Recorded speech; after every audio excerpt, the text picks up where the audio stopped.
कभी कभी जिंदगी में हम सब कुछ पाने की चाह में ऐसी दौड़ में शामिल हो जाते हैं कि असल में जीना ही भूल जाते हैं और जिंदगी में सुकून को खो बैठते हैं। औरों का पता नहीं, बट मुझे ये सुकून मिलता है दो चीजों से, मेरी फैमिली और travelling. So sit back, relax and join in with me to explore some really beautiful destination and ultimately your inner peace। आज हम आपको लेकर चल रहे हैं एक ऐसे देश जो कहने को तो भारत से हजारों किलोमीटर दूर है, पर कल्चरली और इमोशनली बेहद करीब, इतना करीब कि वहाँ पहुँचकर आपको इस दूरी का एहसास जरा भी नहीं होता।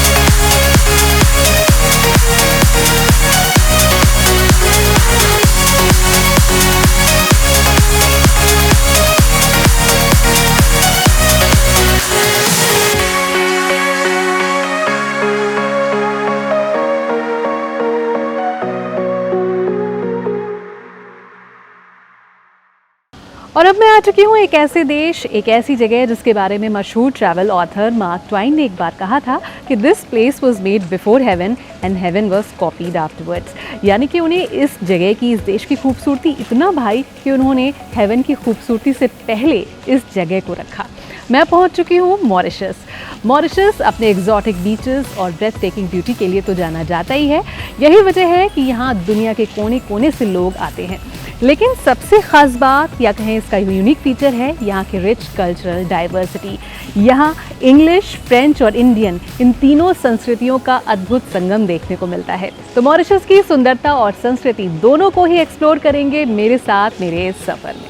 मेरा ये सफर शुरू होता है मेरे शहर मुंबई से। मुंबई से मॉरिशस के बीच की एरियल डिस्टेंस करीब 4691 किलोमीटर है और फ्लाइंग टाइम करीब 6.5 घंटे है। और अगर आप मेरी तरह एयरपोर्ट जल्दी पहुंच जाएं, तो भी आप बोर नहीं हो सकते, क्योंकि मुंबई इंटरनेशनल एयरपोर्ट देश ही नहीं, दुनिया के सबसे खूबसूरत एयरपोर्ट्स में से एक है।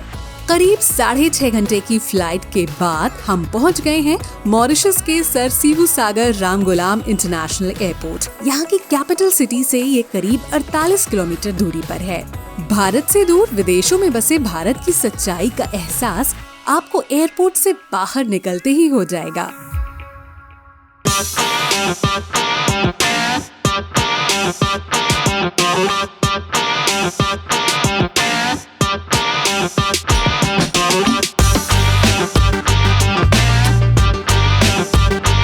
एयरपोर्ट से जैसे ही आप बाहर निकलेंगे, सड़क के दोनों ओर गन्ने के लहलहाते खेत भारत के नॉर्दर्न रीजन की ही झलक पेश करते हैं। और इन खूबसूरत नजारों को देखते हुए हम कब अपने रिजॉर्ट पहुंच गए, पता ही नहीं चला।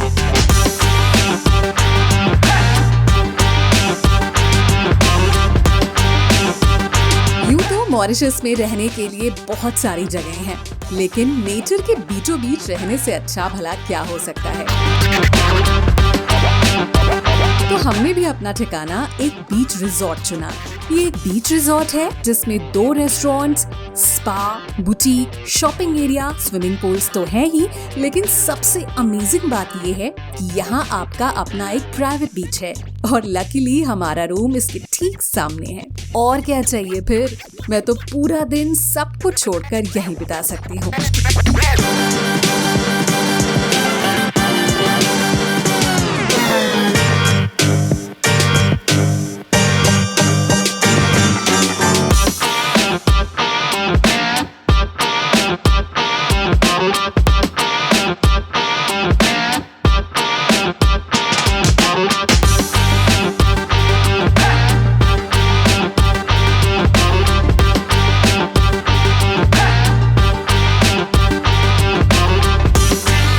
वैसे आज सफर की थोड़ी थकान भी है और बारिश थोड़ी मेहरबान भी है।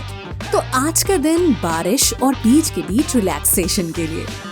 समंदर किनारे सनसेट का नजारा कितना खूबसूरत लगता है ना। दूर दूर तक फैला समंदर, आसमान में बिखरे हजारों रंग। ऐसा लगता है जैसे हमारी ही जिंदगी में रंग भरने के लिए हो। इस व्यू को घंटों देख सकते हैं, एक अलग ही सुकून देता है ना। मॉरिशस में मैं अपने सफर की शुरुआत करने जा रही हूँ एक ऐसे आइलैंड से breathtaking white sand beaches, rich vegetation, beautiful lagoon और अमेजिंग कोरल रीफ्स के लिए जाना जाता है। इस आइलैंड का फ्रेंच में नाम है ले ऑसर्फ आइलैंड, जिसे इंग्लिश में डियर आइलैंड बोलते हैं। अगर हम हिस्ट्री में जाएं तो जब यहाँ डच रूल था तब यहाँ पर बड़ी संख्या में डियर लाए गए और तभी इस आइलैंड का नाम पड़ा डियर आइलैंड। हालांकि अब आपको यहाँ पर डियर दिखाई नहीं देंगे, लेकिन यहाँ की ब्रेथ टेकिंग नेचुरल ब्यूटी और फन फिल्ड वाटर एक्टिविटीज दुनिया को अपनी ओर खींच लेती है और इसे बनाती है मॉरिशस का one of the top popular destination. तो मॉरिशस में एक नए दिन की शुरुआत, एक नई एनर्जी, एक नए उत्साह और एक नए मोटिवेशन के साथ तो हम अपने रिजॉर्ट से निकल चुके हैं और ये बस हमें पहुंचाएगी उस जेटी तक जहां हम फाइनली अपना आइलैंड टूर शुरू करेंगे। करीब 1.5 घंटे की बस ट्रिप के जेटी पर पहुंच चुके हैं।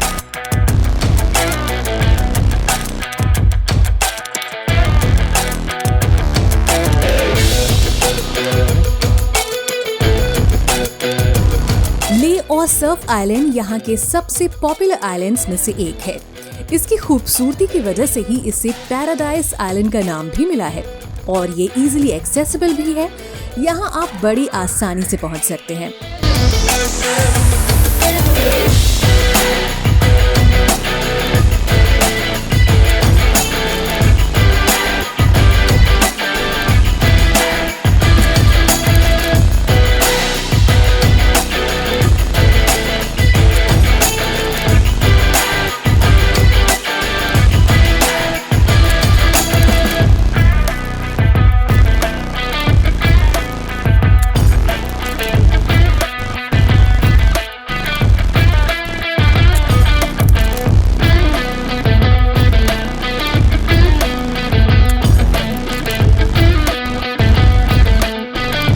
ले ऑसर्फ आइलैंड मॉरिशस के सबसे बड़ी लगून्स में से एक पर सिचुएटेड है, तो इसीलिए यहाँ का पानी शांत है और यही वजह है कि वाटर स्पोर्ट्स एक्टिविटीज़ करने के लिए ये जगह सबसे सूटेबल है और खासी पॉपुलर भी है।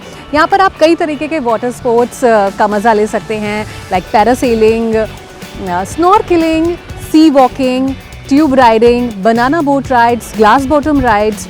तो ये तमाम तरह की एक्टिविटीज़ हैं जिनका आप हिस्सा बन सकते हैं और इस सफ़र को हमेशा के लिए यादगार बना सकते हैं।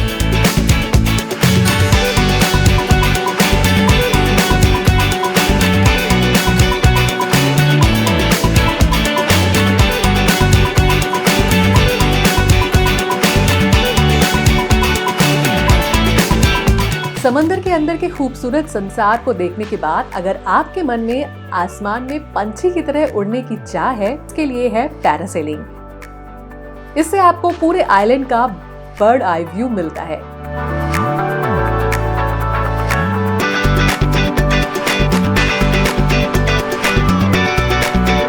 और अगर आप ये एक्टिविटीज़ नहीं करना चाहते हैं तो यहाँ पर समंदर के नीले पानी के साथ वाइट सैंड बीचेस का ये ब्यूटीफुल कॉम्बिनेशन देखकर पूरा दिन रिलैक्स्ड वे में बिता सकते हैं।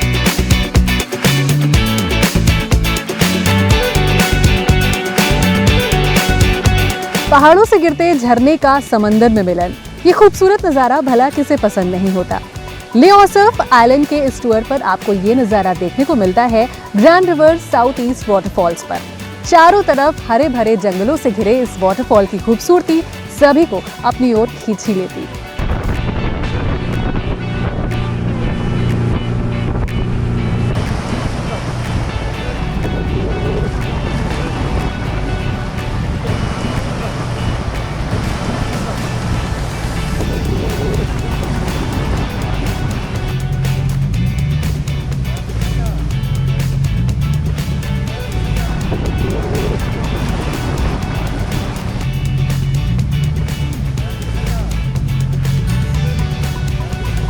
इस आइलैंड का सफर कैटामरान क्रूज के ट्रिप के बिना अधूरा ही माना जाएगा। कैटामरान क्रूज एक बोट क्रूज है, ना कि एक शिप क्रूज। इस क्रूज पर जब सवार होकर आप पूरे मॉरिशस की ब्रेथ टेकिंग कोस्ट लाइन का नज़ारा देखते हैं तो वो फील ही अलग होता है।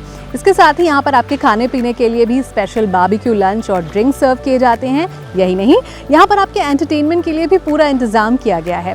सेगा डांस, जो कि यहाँ का पारंपरिक डांस फॉर्म है, उसे परफॉर्म करने के लिए यहाँ पर डांसर्स होते हैं, तो आप उसको एंजॉय कर सकते हैं और उनकी धुनों पर खुद भी थिरक सकते हैं।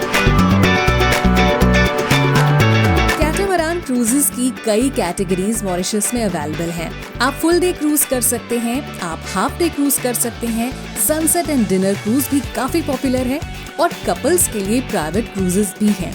इन प्राइवेट क्रूजेस में आप सर्विसेज को कस्टमाइज भी कर सकते हैं। लेकिन हमने कैटामरान क्रूज का हाफ डे टूर ही लिया है क्योंकि हमें ले और सर्फ आइलैंड के और भी बहुत से लोकेशंस को एक्सप्लोर करना है और हमारे पास टाइम थोड़ा कम है।